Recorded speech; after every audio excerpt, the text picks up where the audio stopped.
改写人生剧本，从自我觉察开始。你有没有这样的经历？回头看人生的某个转折点，当时觉得完全是偶然，但事后看，每一步都像被安排好的。你迟到了5分钟，错过了一班地铁，结果在站台上遇到了后来的合伙人。你随手翻开一本书，刚好翻到一段话，解开了困扰你3年的心结。你觉得这是巧合，但有一天深夜，你躺在床上，突然把这些巧合串起来看，发现它们组成的线怎么看都不像是随机化的。那一瞬间，你后背有点发凉。Hello， 大家好，我是王礼杰。有位观众给我留言说，一切看似随机，好像又是必然的。这句话让我想了很久，因为它戳到了一个人类思考了几千年都没有答案的终极问题。你的人生到底是一场骰子游戏，还是一部提前写好的剧本？先从科学说起。200多年前，法国数学家拉普拉斯提出了一个思想实验。他说，如果有一个超级智能，知道宇宙中每一个粒子此刻的位置和速度，那他就能算出宇宙的全部未来。换句话说，从大爆炸那一刻开始，一切就已经被决定了。你今天喝了咖啡而不是茶，你爱上了那个人而不是另一个，你看到了这期视频而不是刷到了别的内容，全都是138亿年前那一声巨响的必然结果。这叫决定论，听着挺绝望的，但100年后，量子力学给了决定论致命一击。海森堡的不确定性原理告诉我们，你不可能同时精确知道一个粒子的位置和速度，这不是测量技术不够好，而是宇宙的底层规则就不允许。在量子层面，一切都是概率。一个电子穿过双缝之后会落在哪里，上帝自己都不知道，直到它真的落下来的那一刻。所以宇宙的底层不是决定论的，是概率性的，随机是真实存在的。但问题来了，概率在量子层面管用，到了宏观层面，大量粒子的统计平均值又变得极度精确。太阳明天会升起来，你扔一杯水，水一定往下流。大数定律让宏观世界看上去像是完全确定的，所以奇怪的事情发生了。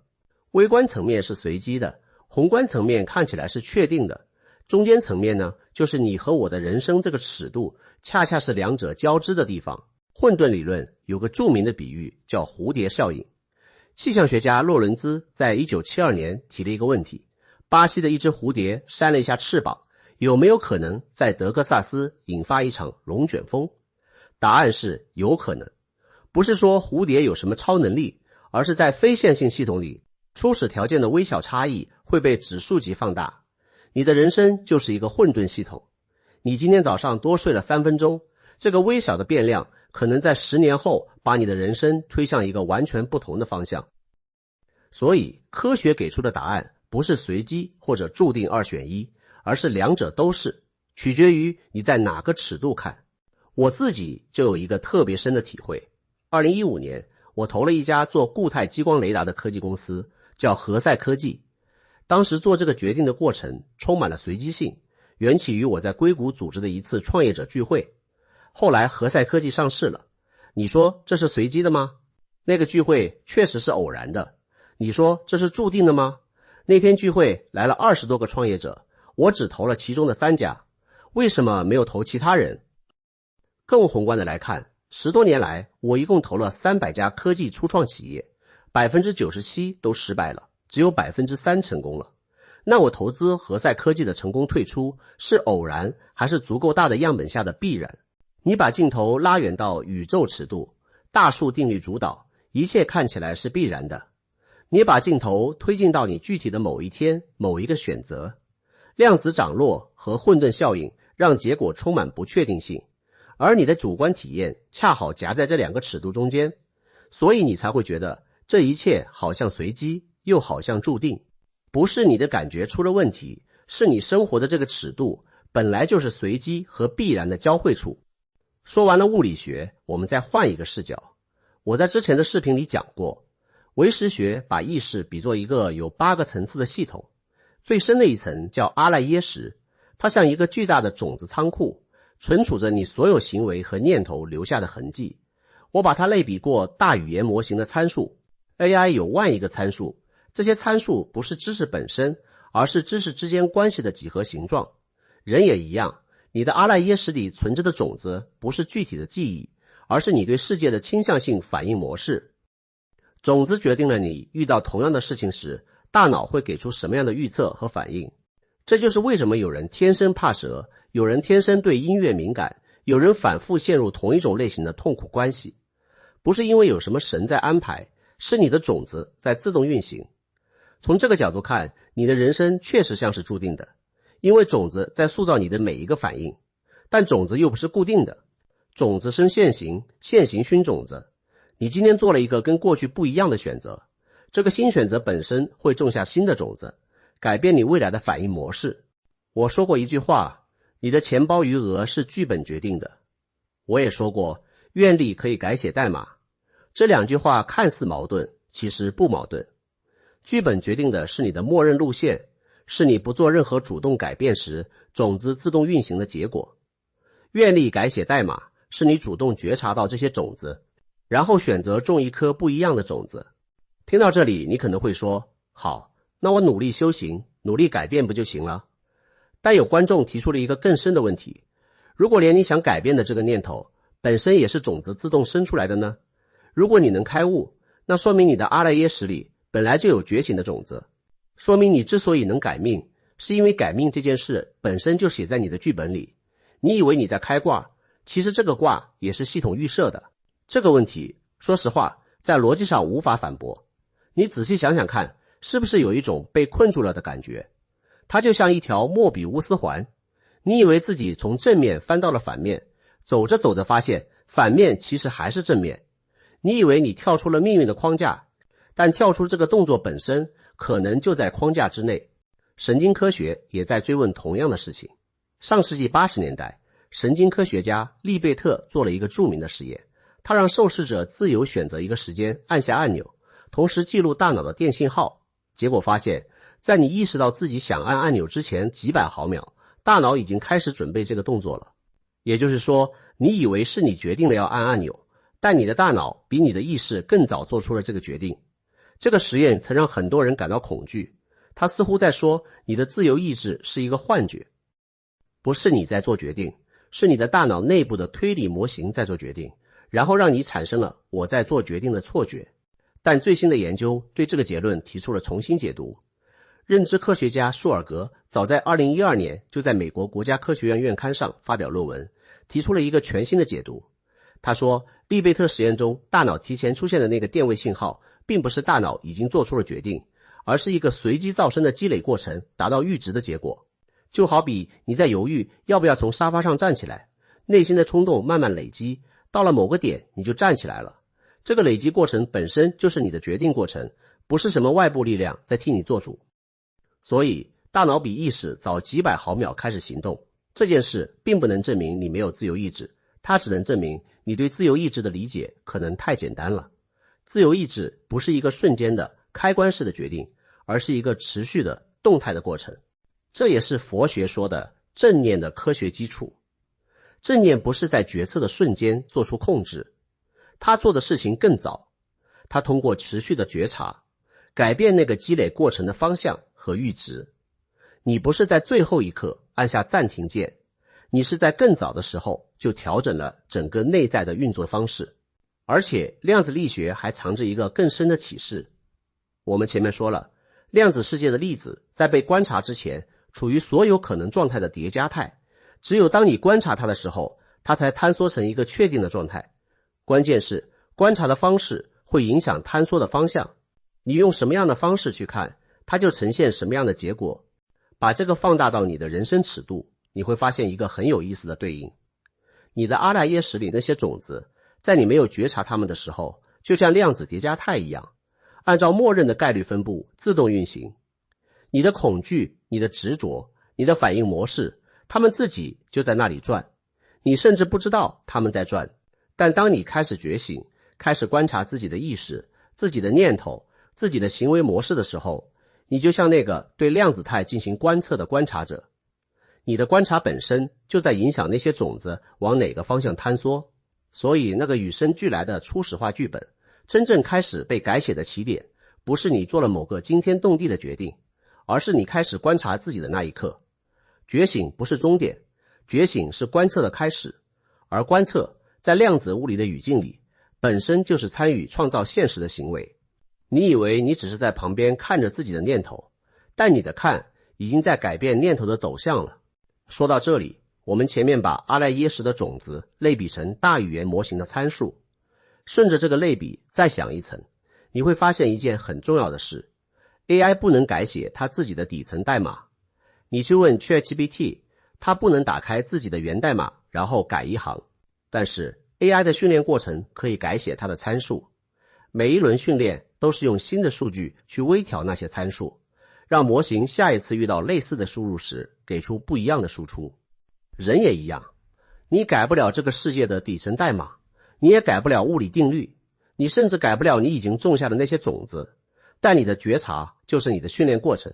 每一次你观察到自己的念头，观察到自己的反应模式，不加评判的看见它，这个看见本身就在微调你的参数。你不是在改写宇宙的剧本，你是在改写你自己这个模型的参数。而参数决定了什么？决定了你在自动运行模式下的默认行为。那些你不假思索就做出的反应，那些你以为是本能的情绪，那些你觉得改不掉的习性，全都是旧参数在驱动。但当你通过持续的觉察，不断微调这些参数，新的参数就会让你的自动运行模式慢慢发生变化。你遇到同样的事情，不再是同样的反应了。这就是精进的路径，不是一夜之间顿悟成佛，而是每一次觉察都在做一轮微调。觉察改变参数，参数改变行为，行为种下新的种子，新的种子又成为新的参数，这是一个循环。而启动这个循环的第一步就是开始观察。好，回到那个莫比乌斯环的问题，如果一切都是注定的，连你的觉醒也是注定的，那你还需要努力吗？我的回答是，这个问题本身就是一个陷阱。为什么？因为它预设了你能看到完整的剧本。只有当你知道结局是什么的时候，注定才对你有意义。但你看不到剧本，没有人看得到。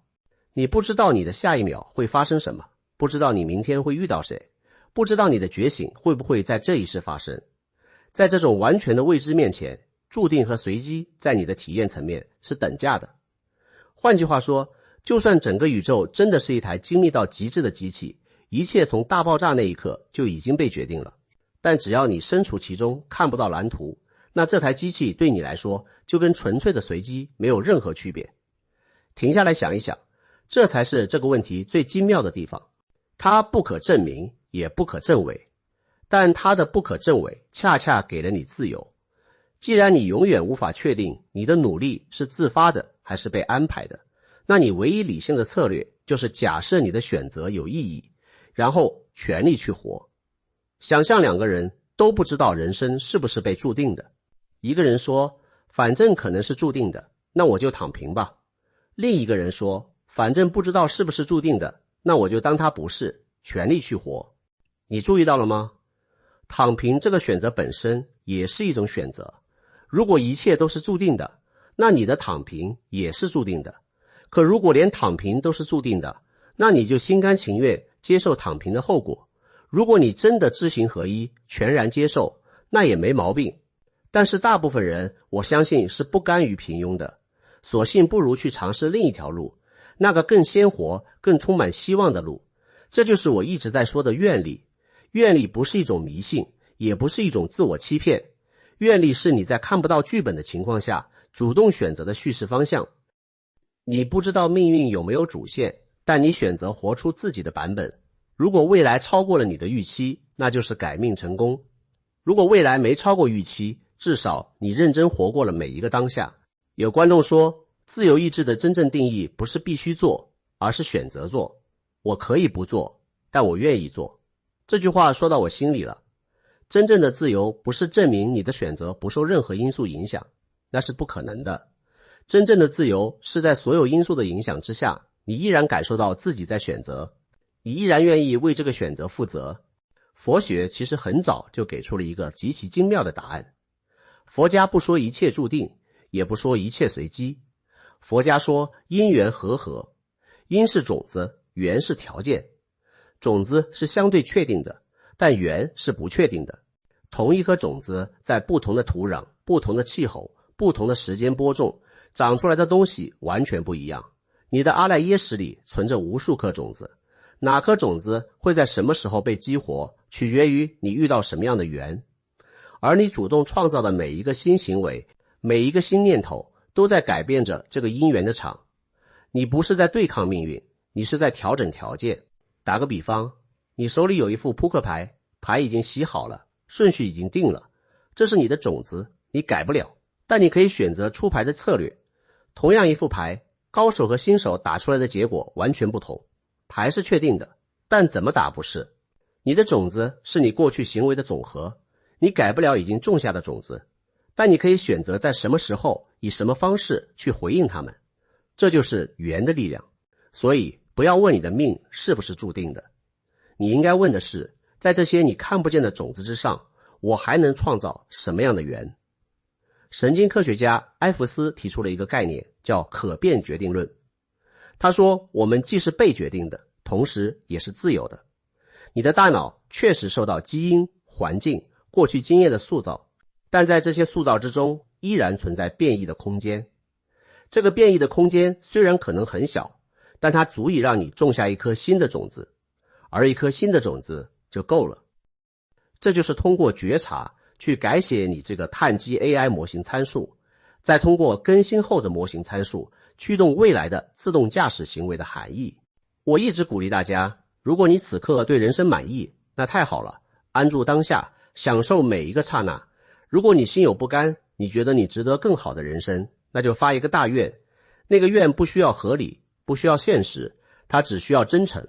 因为一个真诚的大愿本身就是一颗极其强大的种子。你种下这颗种子的时候，你不知道它什么时候会发芽，不知道它会长成什么样子，但你知道的是，你种下了它。这件事是你做的，不管别人怎么说，这是不是剧本里写好的。最后我想问你一个问题，此刻你正在听我说话，这件事不管它是巧合还是安排，它已经发生了。而你接下来要做什么？是继续等着命运给答案，还是自己站起来去创造一个答案？我不知道你的剧本里写了什么，但我知道一件事，你这辈子做过的最勇敢的决定，在做之前你也不知道它会通向哪里。那个决定之所以改变了你的人生，不是因为它写在剧本里，是因为你在那个瞬间决定不再等了。就算剧本有条主线，你看不到剧本的走向，那索性活出自己的剧本，不也挺好的吗？我是王立杰，我们下期见。